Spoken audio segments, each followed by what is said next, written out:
What happens when you mix World War II with Frankenstein? Well, you get this.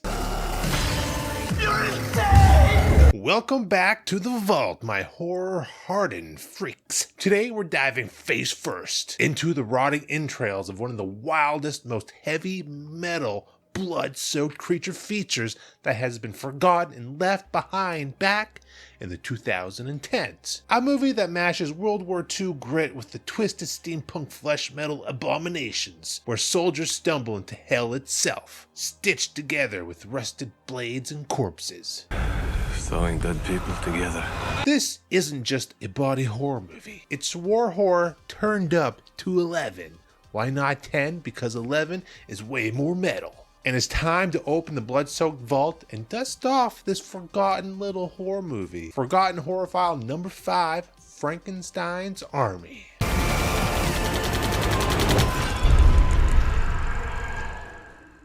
Here's the gist of it, alright? It's set in the final days of World War II.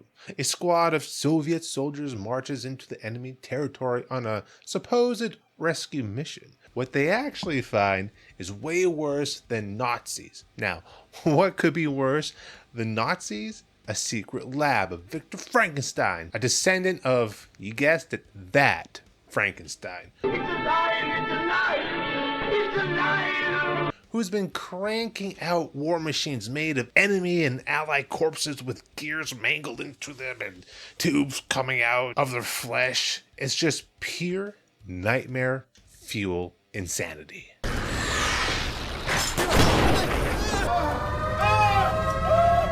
The film plays out as a found footage descent into absolute madness, captures through a soldier's camera while they're trekking across the countryside, fighting enemies left and right, while also capturing the horror they face when they encounter, well, Frankenstein's army. The squad getting butchered, dissected, and assimilated into Frankenstein's army of stitched together bioweapons. And these bioweapons are some of the most creative creatures I've seen on film. Now, the movie, it does not waste time with its opening. We open with grainy handheld footage of Russian soldiers marching through the countryside, capturing everything they come across on this crappy little 8mm camera. It's already tense, there's already grime. You know, they've seen some real shit. But there's also some really great character development in this.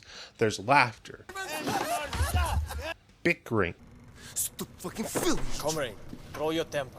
even a little bit of humanity, She is why I'm here. with character building on top of characters. But all that soon turns sour and begins to curdle. The deeper they go into the enemy territory, the more the air feels poisoned and sick. The more the ruins feel alive. Something isn't quite right at this place. What is that?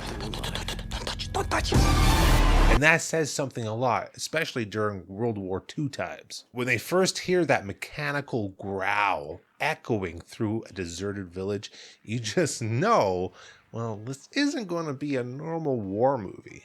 I mean, the name kind of gave it away, Frankenstein's Army, so you already knew it was going to be kind of weird.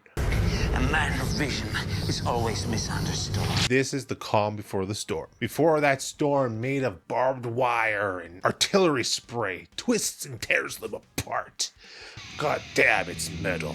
Now, here's where it gets really interesting for Frankenstein's Army. Frankenstein's Army was the feature debut of Dutch director Richard Raphurst. Before this movie, he was known for insane concept art and a lost project called Worst Case Scenario. Could you guess what that's about? Well, if you guessed a zombie Nazi invasion film, well, you guessed right. I'm just going to pause right here real quick and say that Worst Case Scenario was not made into a movie, but it was made into a graphic novel, crowdfunded. It's pretty sick. Check it out. That film never got made, and after watching this movie, I wish it kind of did. But the creature designs from that project were just too goddamn brutal to die. So he resurrected those monstrosities for this film. And every monster in Frankenstein's Army was built practically, no CGI. These are full suits and animatronics with actors lumbering on set like a metal concert from hell. Now the budget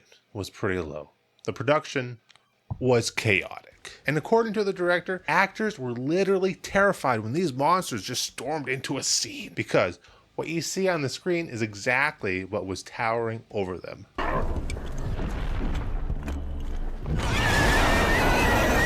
When it comes to practical creatures, I'm always more of a fan with the practical approach to this. You can get more emotion from the monsters or the creatures. You get more emotion from the actors because they have something to act to instead of a tennis ball. A great deal.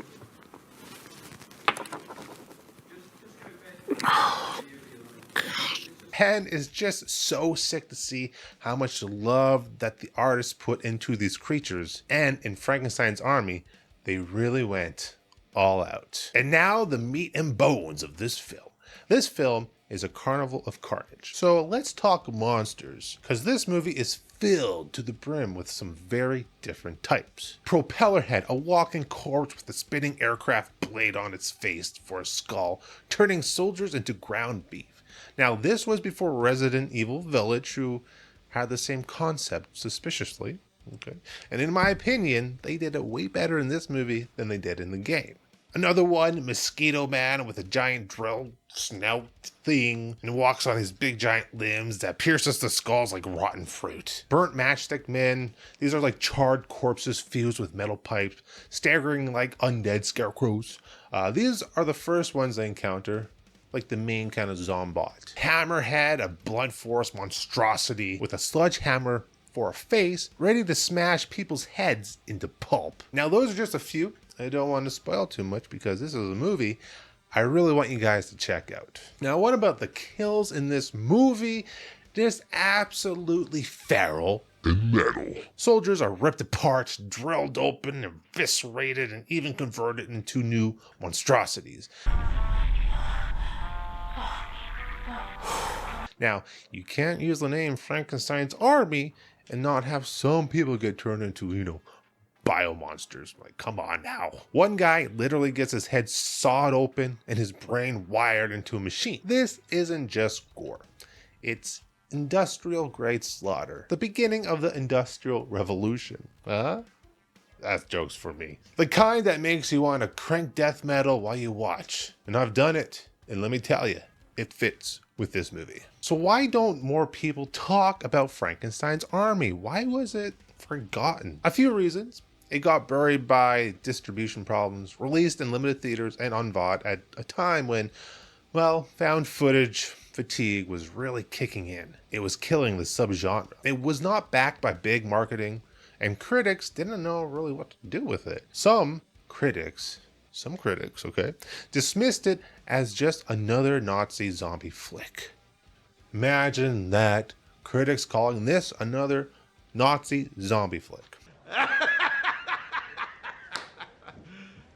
You serious? Those bitches. But calling this movie just another Nazi zombie flick is like calling Slayer just another rock band. It's an insult, I say. It's an insult to the insanity on display, and they should be slapped in the face for saying such things.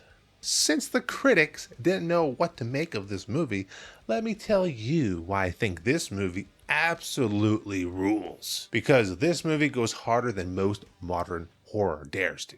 It commits to its insane vision. The mechanics, engineering, each one is still alive. Soviet soldiers versus flesh metal nightmares in a steampunk slaughterhouse. The production design is absolutely gorgeous and disgusting.